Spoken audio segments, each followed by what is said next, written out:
Kedam tang chiti ni bhain koira gi thomar ni lakhain koira chok Dwarbaguri MEC constituency angkang Moniram lang ni auditorium hall long nili block ahin pen patir pipon PMAY-G ahemso ki kim kerang ponji aphan EM Richard Tokbi ahin pen sections order alu keron asai tengpon Bangso sanction order keron amayalong kado kawi nilip development block lapen rong mongwi development block pangrumpet humpharu phora phoke bahemso mati PMAY-G ahemso nanglisi order alo bangke ron ponlo Bangso order alo keron ajok hemso kilong duna rada tumpen ningkarong chipi pon rinti Kado kawi humpharu phora phokep nang kiliang bongpen humpharu hini ra trok sike babangke rong mongwi block pen lo lapen humpharu hini ra trok sike brasir ke babangke nili block pen si nang palido laswang bongpen humpharu isira trok ke babangke sanction order nang lesi pini rong pondo laki do pon do anabangke atangka sitami nang chithabelo lasi tangka chu endam det pen gari chinam det po bangke claim rinoi pusi EM Tokbi sang ho pen ningji pon dak nili block pen PMAY-G ahem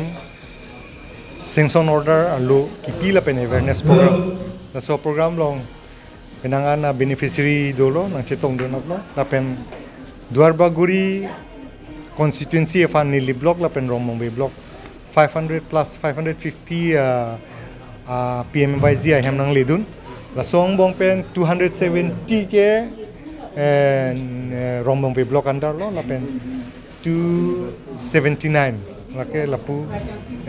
nili block andar la song bompen 160 ke sanction order pini nang le lo la tuma long tangka chi thabelu pini pen ke la tuma hem ke chikim sedang kuri ponang po la so awareness pini thandikang lo je poisa chulai der gari chinami det bike chinami det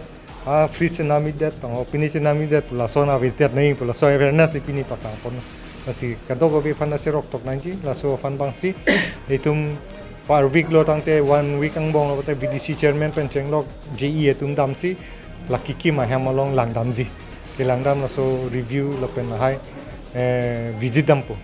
lo pen lahai hem kima kim kema cheng pot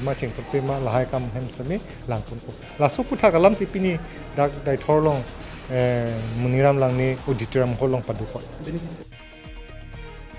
News report KTV News